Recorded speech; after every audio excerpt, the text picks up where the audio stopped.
Hello, everyone, and welcome to A Course in Miracles 365, Awakening to Love. I'm your host, Tomas Garza, and it is Sunday here today in North America, and I hope everyone's having a great weekend. Wherever you are, I thank you for tuning in and thank you for catching the replay. I know a lot of you have caught this live stream in the few months that we've been running it on the replay and live, so thank you all for joining me.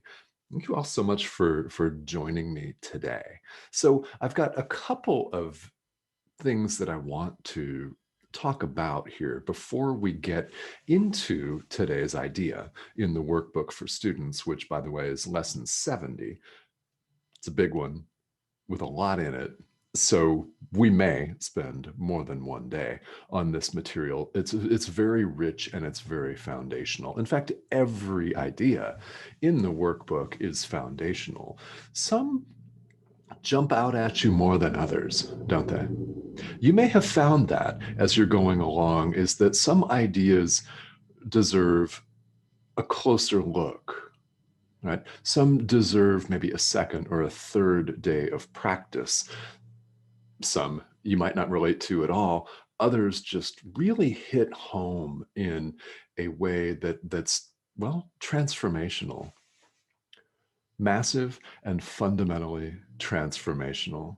This is quite common, and I will share that for me, lesson 70 is one of those ideas. So it talks about salvation and guilt. And just a couple of quick words on that. Many of you may have been raised with a vastly different notion of what salvation is and where it comes from, and that may have confused you to no end. It certainly did me. But before we launch into the idea itself, I'll just share that I grew up in a couple of different Christian traditions. One was the Methodist Church, which I was in. My parents were involved in that when I was younger. And then my mother got us involved in a Southern Baptist church around about the time I was 10 or 11. And well, the next 4 to 5 years were chock full of, well, religious fundamentalism. Yeah. So you may be familiar with that, whether you were raised in a tradition like this or not. It's very easy to see in today's world people that are religiously fundamentalist. And now what I mean by that is pretty much thinking their way is the only way. My building's better than your building because I go to this particular building that we built on this street corner at 11 a.m. on Sunday. And if we're really, really good people, we'll go on Wednesday at 7:30 p.m. And well, my building was just better. Why? Because we said. The simplistic? Yeah, maybe. Accurate? Definitely. Yes. That's the way that I was, well, raised. And it never hit home with me. So salvation was seen as being outside of myself, right? Totally outside of me. And it was also seen as something that happens to us when we die. In other words, when we leave this physical body behind, what we call death, then and only then are you saved, right? No, that never resonated with me.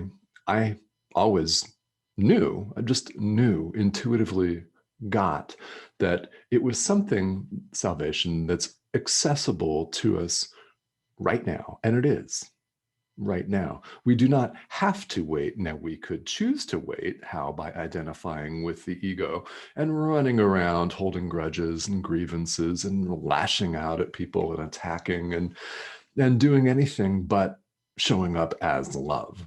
That's how it's done in the world. We've all done it. We all do it, and you might be doing it right now. So if you are, okay, that's fine, right? It is no fault of our own that we've been conditioned and raised this way. I was raised in a very fundamentalist tradition. When I got my driver's license at 15, back in the 1980s in the US state of New Mexico, they let kids get their full-on driver's licenses at 15. So once I did that, it was bye-bye to the fundamentalist church. I never went back. Still haven't been back. And well, I would tell my mom, who used to send me to church and to Sunday school. She used to send me and wouldn't. She stopped going herself. I mean, she was involved for a few years, and then, let's just say hypocritically, because she passed away 5 years ago, so I can say this, stopped going and wanted to send me. I would drive off telling her I was going to Sunday school and this church service, and I went for a hike instead every time. Yeah, every time until she stopped insisting, which was about a year later. So, yeah, I was one of those kids in Sunday school that asked questions like, okay, if God is perfect love, then why this punishment focus? Why this thunderbolts and lightning and death and hate, hate, hate, hate? Why? Love is not capable of hate. They're mutually exclusive. You can't have one and the other. Fear is not the same as love. If you are acting in a loving way, you're not fearful, and vice versa. If you're fearful, you can't be loving, can't be wholly loving. That's the choice that we make moment to moment. And today's lesson will talk about that in some detail. So I just wanted to share those tidbits. Some of you may have heard it before because I've talked about this on the live stream a little bit. But if you're new and just joining me, well, that's my background. Maybe you can relate to that. Maybe you can't. I was one of those kids in Sunday school that always asked the tough questions. And by the way, I never once got a satisfactory answer from any of the adults. I got a lot of blank stares, and some people were skillful at trying to change the conversation to change the subject, and some weren't, just like life. So, now that I'm 49 years old, I can sit here and laugh about it. It's pretty interesting, the limitations that we put on ourselves as human beings, isn't it? So let's go into it. Lesson 70 here in the workbook. Today's idea is my salvation comes from me, okay? My salvation comes from me, not out there. This is fundamental. It's very important, and I'll explain why it's very important. We want to see things in the world as outside of us, don't we? If you never think about this in your daily life, getting swept away with work and the kids and gardening and the cat and dog and bills and your Twitter feed and Instagram and everything that we involve ourselves in, makes perfect sense. Let this be an opportunity where you sit and take a step back from the daily grind and think about the foundational principles of everything that you now believe and question them. Isn't that exciting? I say it is. The ego, of course, says it's not, and will try to stop you. How? Well, seeing things as outside of you, like salvation. Also, interestingly enough, and today's idea talks about this, we see salvation as outside of us. We also see guilt outside of us. This is psychological projection, where if we feel guilty, we hate feeling guilty, so we put this out onto people. We blame other people. If we're afraid, we lash out at somebody. We want someone else to have that fear, which really is our own. That's how it works. We try to place guilt outside of us. We try to place salvation outside of us. So spiritual practice, in whatever form this takes for you, is the accepting, and I do mean accepting responsibility for the fact that actually none of this is outside you. Guilt is not outside you. It's in you. It's in me. It's in my mind. If I feel like lashing out at somebody, that's not on them. Even if they've done something that's egregious, I'm in charge of my own reaction to that, aren't I? So if I feel attack thoughts and want to act out on them, that's in my mind. It's me. I own that. I have to own that.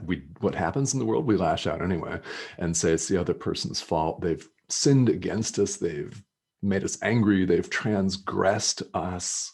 They're deserving and worthy of whatever punishment in our fit of rage we're willing to deal out in the moment. Eh? Mm-hmm. Yeah. Not much of a fun way to live, is it? It's not very much fun to be in a fit of rage. If you've ever had a period of time in your life where you were very angry, let's say you went through a divorce or a separation, or you were fired from your job, had some kind of high level conflict, it's not one of the best times in your life, is it? Lots of thoughts of separation, lots of victimhood, lots of lashing out, lots of blaming. We tend to see everything as outside of us. Really, when we accept that guilt and fear thoughts are inside ourselves, it's liberating because salvation is also inside of us. Now, by salvation, I mean our own awakening, our awakening to the truth of who we really are. It's not outside of us in we're waiting to be saved by Jesus when we die, which is what I was taught. It's available right now in the present moment, which is all that we have. Think about this. The reason this gets repeated in every spiritual tradition, pretty much in the world, is because it's true. The future doesn't exist. Past is gone. We have an opportunity right now to choose love. We have an opportunity right now to remove the veils, the obstacles, the clouds that are obscuring our experience of ourself, capital S here. That's what we have the opportunity to do. We don't have that opportunity 20 years from now. The future's not here. And if you didn't take that opportunity 20 years ago, no problem. Take it right now. We spend time aggravating ourselves over the future and whipping ourselves into a psychological frenzy and stress and a state over things that haven't come to pass yet. And we also look backward into the past and beat ourselves up for things that we coulda, woulda, shoulda done. It could be as benign as going to the store at a bad time yesterday, or it could have been something a lot more egregious that you're actually acutely ashamed of that you did in the past. So we spend a lot of time in the past or the future, very little in the only time that actually exists right now. This is where we make these decisions. That's why people talk about mindfulness. That's why people talk about the present moment. It's all we have. Literally all we have. So if guilt is in our own mind, so too is our own salvation. Nothing outside of yourself can save you. You know what this also means is that nothing outside yourself can hurt you. Now, this takes a little bit of time to get accustomed to. The ego resists this, right? Because it wants to see other people, other political parties, other people across the world as enemies, as separate from you, out to get you. It wants to maintain this sense of separation. If nothing outside yourself can save you, nothing outside yourself can hurt you. Yeah, your salvation is within you. Think of what we've done in this lifetime. Think about your own life, and it's easy to come up with examples for all of us of outside people, outside situations, outside objects that we looked to for our own salvation, when really we need to be looking at ourselves. And honestly, we get to look at ourselves. We're in control. So when this hits home, It's liberating. It will speed you along your path of awakening when you deeply accept and allow this idea. My salvation comes from me. When you allow it to permeate every fiber of your being and just get out of your own way and allow this, things really, really begin to happen for you. They really do. If you've experienced this, you know what I mean. If you haven't experienced it yet, well, one day you will. Will that day be today? I mean, will this be the moment that you choose love? Will this be the moment that you accept that your salvation comes from you, that you own it, that you take responsibility for it, realizing nothing outside yourself can save you? A brand new Mercedes, guess what? Can't save you. All right. If you're just looking for a brand new pickup, well, that can't save you either. A newer, better, shinier relationship can't save you. A religious icon cannot save you. Yeah. A contemporary religious icon cannot save you. All right. More money can't save you. And by save, I mean awaken you. Allow you to experience the truth of who we really are as one with God, okay? That's self with a capital S. It's love. A Course in Miracles is all about removing the obstacles to the experience of love, to the awareness of love, the presence of it, which has never gone anywhere, despite all our meanderings, despite our wanting to see salvation in a bigger bankroll and a shinier, hotter, new, sexy partner, right? In a newer car, yeah, you know, bigger house, bigger status, blah, blah, blah, whatever. It's not outside of us.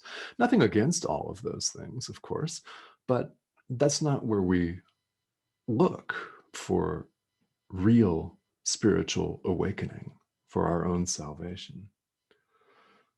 What does this mean? It means you're in charge of the universe. If nothing outside you can hurt you, this does mean, if you're doing the math here, that you travel with the power of God 24/7, always, and you've never not traveled with the power of God. Why?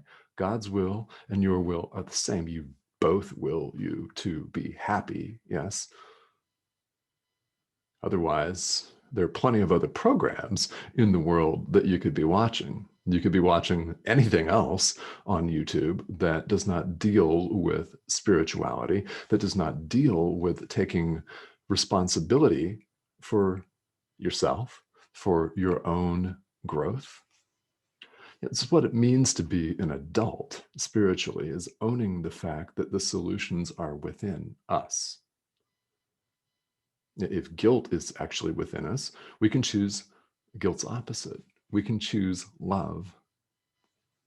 And we can choose it again right now. So I want to call your attention here, if you're looking at lesson 70 in the workbook, to the practice periods. Now, yesterday on the live stream, I talked about a guided meditation that the workbook recommends be done in about a 10 to 15 minute period. So we didn't do it on this live stream, of course, because it's very short. But it talks about a light, which is us, ourself, one with God, love, that's always been there, but hidden behind a veil of clouds or a bank of clouds. Think of it as a giant fog bank. And in the meditation, we walk through, we formulate the will, right? The determination to walk through the clouds, and we begin to do it. And we discover that, in fact, they're clouds. It's not a solid wall. Whatever shapes or whatever colors or sizes we picture the clouds to be, we discover we can pass right through them. And at first it might be scary, right? At first it might be cold and wet, but they begin to dissipate and there is a light on the other side that is who we really are. So This workbook lesson here, lesson 70, has us practice in pretty much the same way here. And you can read the commentary on how the workbook suggests that you do the lessons and apply the day's idea.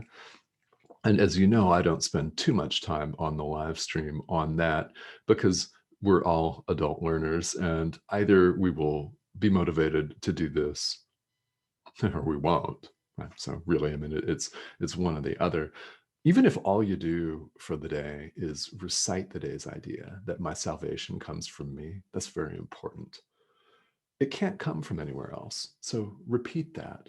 This is actually part of the practice period for today, along with a 10 to 15-minute meditation.